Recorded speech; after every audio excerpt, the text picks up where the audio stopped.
सर्वांना नमस्कार. आज आपण शिकणार आहोत सोप्या पद्धतीमध्ये भाकरी कशा पद्धतीत करायची. सर्वप्रथम आपण जे पीठ घेतो ते चाळून घ्यायचं. त्याच्यामध्ये थोडं थोडं पाणी होतात अशा पद्धतीमध्ये डो तयार करून घ्यायचा. थोडं थोडं पाण्याचा हात घेत ते पीठ चांगलं मळून घ्यायचं. तो मऊ मऊ असं सॉफ्ट पीठ होईपर्यंत ते मळल्यानंतर छानशी भाकरी आपली फुगते.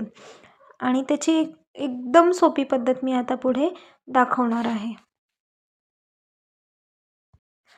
डो तयार करून घेतल्यानंतर एक गोळा तयार करून घेतल्यानंतर थोडंसं खाली पीठ टाकायचं.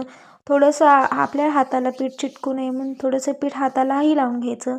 आणि अशा पद्धतीने मधल्या 3 बोटांच्या मदतीने भाकरीला प्रेस करायचं आणि हळूहळू गोलाकार आकारात फिरवत जायचं. अगदी सोपी पद्धत आहे, कोणीही करू शकते. अशा पद्धतीमध्ये फक्त 3 बोटांच्या मदतीने नॉर्मली पिठाला पुश करायचं आणि गोल फिरवायचं, पुश करायचं आणि गोल फिरवायचं. अशा पद्धतीनं जर तुम्ही केला तर भाकरी अगदी गोलाकार होते, चांगली फुगते आणि करायलाही अगदी सोपी पद्धत आहे.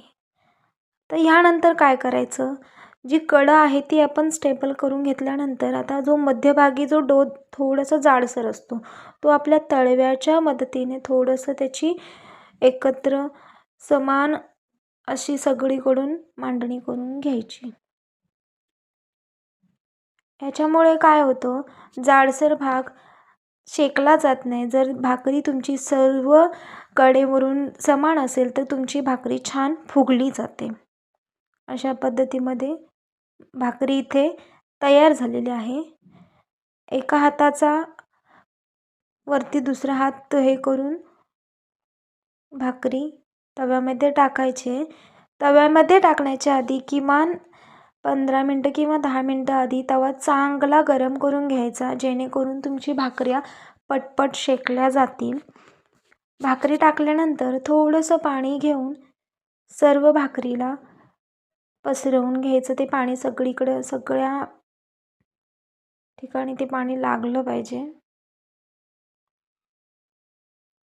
आणि थोडंसं 1-2 सेकंड थांबायचं आणि नंतर पलिताच्या सहाय्याने भाकरी पलटी करायची.